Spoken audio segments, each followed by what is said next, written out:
श्री लक्ष्मीनारायण मंदिर ट्रस्ट संचलित श्रीमती लाडकोरबाई प्राथमिक व माध्यमिक शाळा शहादा येथे इयत्ता 10वीच्या विद्यार्थ्यांचा निरोप समारंभ घेण्यात आला।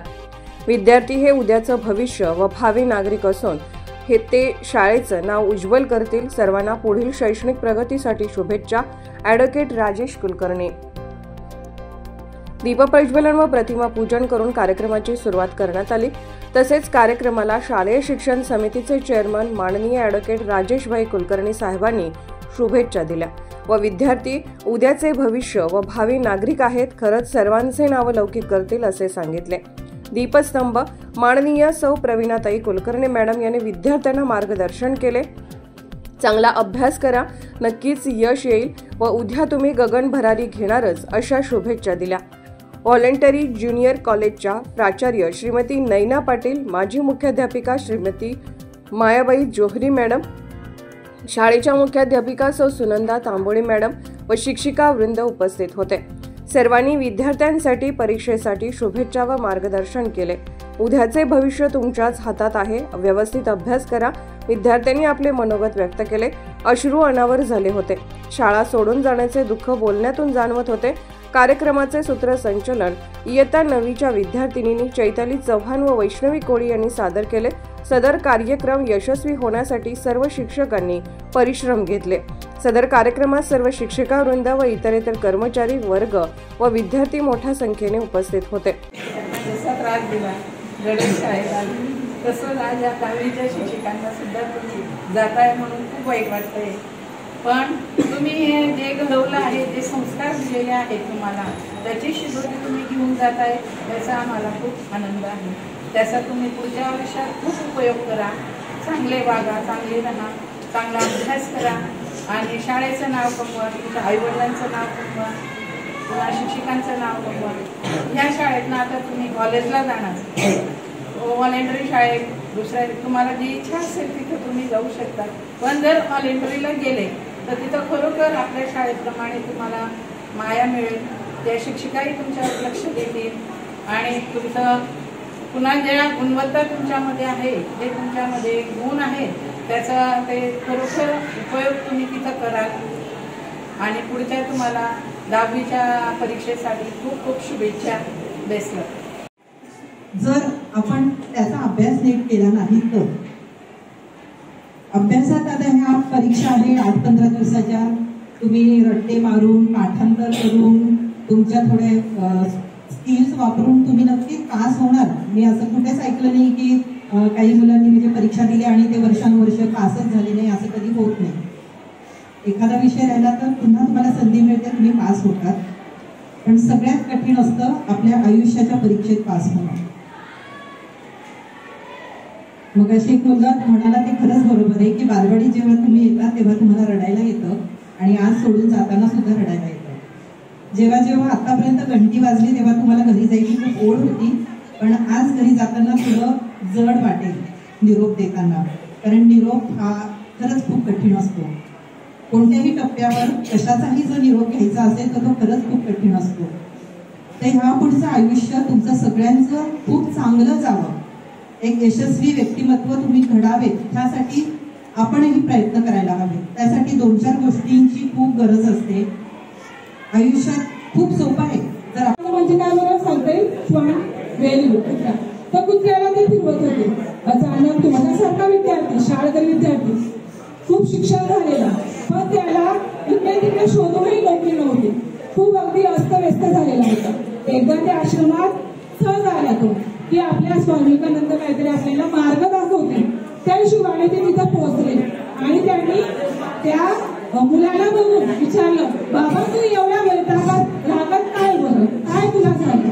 सहजचा विवेकानंदाने विचारलं की ते बोलले की महाराज मला मी खूप दुःखी आहे की माझं एवढं शिक्षण झालं, सगळं काय झालं, मी नोकरीसाठी इकडे तिकडे भटकतोय, तरी मला नोकरी नाही, तर मी काय करू? इथे ही शाळा सोडून जात आहे आणि माझे मैत्रीण पण सोडून जात आहे।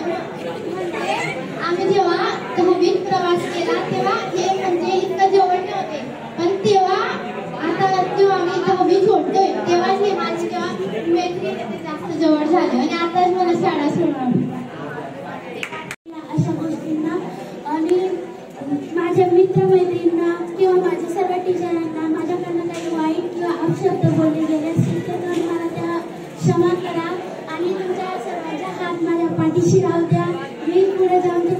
कीर्ती उज्ज्वल करेल आणि शाळेचे नाव उज्ज्वल करेल. खूप गप्पा करतो, याचं नाव घेतो त्याचं नाव घेतो, परंतु खरं डेअरिंग तेव्हा लागतं की जेव्हा आपण 4 लोकांमध्ये उभं राहून बोलतो त्याला खरं डेअरिंग लागतं. असं तर डेअरिंग सगळ्यांजवळ असतं, पण तुम्हाला 2 शब्दात मुली बोलताना त्यांना अश्रू अनावर झाले, त्या काय बोलत होत्या स्पष्ट कळलं नाही, परंतु त्यांच्या भावना आमच्यापर्यंत नक्कीच पोहोचलेल्या आहे.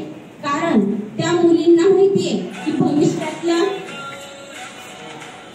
संस्कार हे सुद्धा महत्वाचे असतात.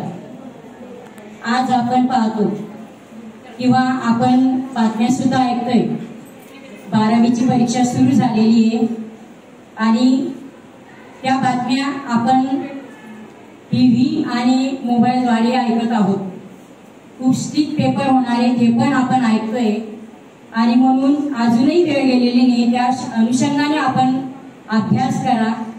ज्या प्रश्नपत्रिका तुम्हाला सोडवायला दिलेल्या होत्या त्या अजून जरी सुरुवात केली, 4 तास ऐवजी 2 तास आणखी वाढवा, 5 तास 6 तास अभ्यास करा, म्हणजे तुम्हाला नक्कीच तुम्ही पास व्हाल. धन्यवाद.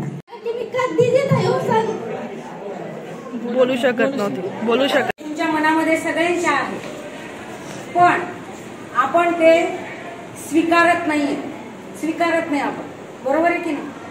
तुम्हाला भरपूर सांगितलं शिक्षकांनी, अरे असं करा तसं करा, अभ्यास करा, अभ्यासाकडे लक्ष द्या. पण ऐकलं का मुलांनी? प्रामाणिकपणे सांगा, किती मुलांनी ऐकलं? इथे सुद्धा आता मुली बोलतात, तुमचं काय चाललंय?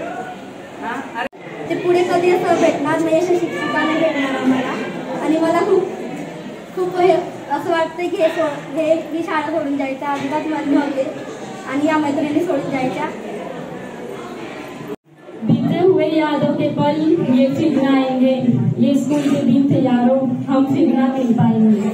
जाने का मन नहीं हो रहा पर क्या करे, रोक भी तो नहीं सकते. जाने का मन नहीं हो रहा पर क्या करे, रोक भी तो नहीं सकते. ये स्कूल के दिन यारों, हम फिर न मिल पाएंगे. असं जायचं म्हणणं होते सगळ्यांचं, पण आपल्याला हा प्रवास इथं संपावा लागेल आणि पुढे आपलं भविष्य इथूनच आहे. मॅडमांनी आपल्याला खूप जीव लावला, आपल्या मुलींसारखं आपल्याला वागवलं आणि मैत्रिणी इथं आपल्या चांगल्या भेटलेल्या आहे. आणि इथून आपण जे आपले बेंच होते ते आपल्याला सोडावे लागतील, जे आठवणी आहे ते पण कायम राहतील. आणि मी हेच म्हणते की राजगोरबाई सारखी शाळा आणि टीचर कुठं भेटणार नाही. त्यांनाही माहिती आहे की काही मुली शिकतील, काही मुलींना घरात सुद्धा सांभाळावं लागणार आहे. त्यामुळे त्या बिचाऱ्या अगदी म्हणतो ना आपण की हक्काने आमच्या जो काही गोष्टी सांगत होत्या. परंतु विद्यार्थी मैत्रिणींनो, तुम्हाला इथे एक सांगू इच्छिते की तुम्हाला 11वी 12वीला जर समजा पुढे ऍडमिशन व्हॉलेंटरीमध्ये मिळालं तर तुम्हाला आईचं प्रेम करणारं व्यक्तिमत्व लाभणार आहे की मॅडम तुम्हाला आमच्या पदरातून असं म्हणताना तुम्ही आमचा जरी पदर सोडलेला असला तरी मॅडमांचा पदर तुम्हाला तिथे मिळणार आहे आणि हेच वातावरण तिथे तुम्हाला निर्मिती होणार आहे. त्यामुळे असं बिंदास राहा आणि आपला अभ्यास करा. आणि बघा आता ज्या वाईट गोष्टी आहेत त्या सोडून द्यायच्या आहेत. आपल्याला उज्ज्वल भविष्य घडवायचं असेल तर निश्चितच आपण सुसंस्कार जे आपल्याला घडवण्यात आम्ही जो यशाचा वाटा घेतलेला आहे आणि कायम स्मरणात राहील अशा पद्धतीने प्रत्येकाने आपली वाटचाल करायची आहे. आम्ही बघा अगदी तुम्हाला प्राथमिक पासून माध्यमिक पर्यंत जो आकार दिलेला आहे त्या आकाराला तुम्ही निश्चितच वाट दाखवाल आणि आमच्याकडे निश्चितच भावी आयुष्यात तुम्ही जर काही झाले तर निश्चितच आमच्यापर्यंत येणार, तुम्ही आमच्यासाठी काहीतरी केलेलं आहे आणि त्याची नाही कॅल्क्युलेटर न्यायचं नाहीये. फक्त आपल्याला लिखाणाला साहित्य लागतं, ते साहित्य आय कार्ड, युनिफॉर्म आणि हॉल तिकीट महत्वाचं आहे. हॉल तिकीट जर एक असेल तुमच्याकडे तर त्याची अजून झेरॉक्स काढून ठेवा, म्हणजे एक हरलं तर एक आपल्या जवळ असलं पाहिजे. समजलं सगळ्यांना? हा. आणि सर्वात महत्वाचं की बाहेरून आता तुम्हाला मी सांगितलंच आहे की झूम ॲपवर तुम्ही दिसणार आहात, त्यामुळे बाहेरून येणारे जे गोंधळ घालणारे आहेत पालकांना फक्त सोडायला न्यायचं आहे. एक वेळा तुम्ही बघून घेतलं की त्यांना लगेच घरी पाठवायचं आहे. इथे बाहेर IND TV न्यूज साठी राजू मनसुरी यांचा रिपोर्ट.